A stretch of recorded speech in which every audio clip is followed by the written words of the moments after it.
Hi guys, welcome back to Casual Watch Review channel. This week in for review we have two new Casio Edifice models in. One in this dark metallic blue dial colour, and then the other one in blue similar to the blue that a popular jewellery company uses. Hopefully that kind of legally covers me there. So they are very thin, very wearable. They follow that AP Genta style design, integrated sports watch design. And even though Casio is the king of the affordable watches, these are coming in at $170. There's a lot of value that they need to add in there for $170. I think they have, but you let me know in the comment section below at the end if you also think they have. So let's flip the camera around. We'll do a detailed review of these watches and then let me know in the comment section down below what you think. Thanks to the team over at Casio US, we have not one, but two Edifice watches in for review, or Edifices,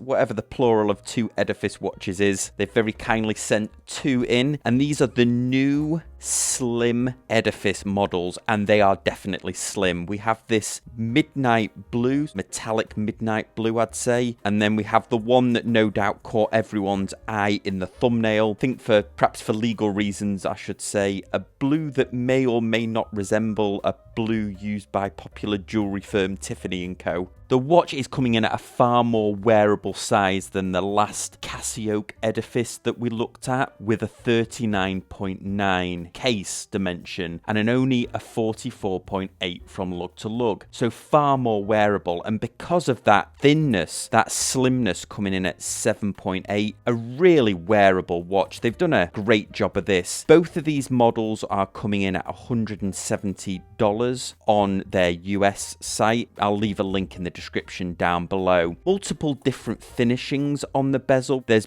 brushing down here. We've got the addition of the screws, which do seem to be lined up, which means that they might be fastened from the back. There might be more bolts than screws. They're certainly cosmetic because you couldn't undo them. The bezel extends beyond the ability to undo those screws. Not that you would want to undo them, but we have the Edifice sign crown. The bracelet is removable, although as you can see here, it probably is not that far off an integrated bracelet because there's such a short lug, probably about 11 or 12 mil lug width there, so you probably are mainly going to wear it on this bracelet, and they've done a good job of this bracelet for the price range.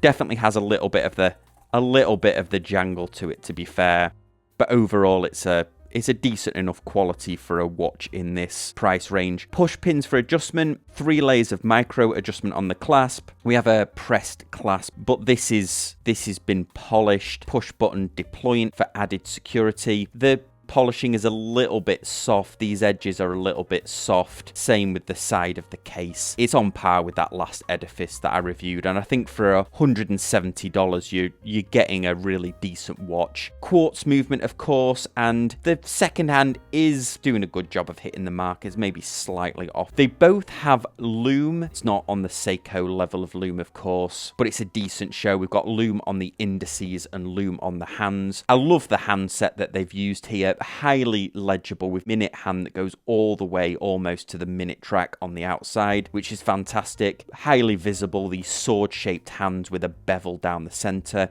Each watch does have the date, as we can see here, and if I just pull this out to set it, let's advance the date. I think it's in between days. There we go. So it's snapping to the next day there. The date, I would say, I always love the date on watches, as you know if you've watched the channel. Could perhaps do the opening, could perhaps do with being a little bit bigger, or maybe if it was at 6 o'clock, that would be even better. 100 meters of water resistance. I always debate whether I like the Edifice logo or not. Certainly on these models that I would say are slightly more vintage inspired, maybe just the Casio logo at the top. Applied Casio logo might look good. This is a really fun colour. Let me know in the comment section down below whether you think the Tiffany-like blue colour has come and gone, or whether there's still room for improvement there. I know there's a number of Casio models that are using this blue now. They're probably slightly late to the game. This was something that was all the rage last year, and this is probably one of the most affordable watches that has this blue, and they've done a good job of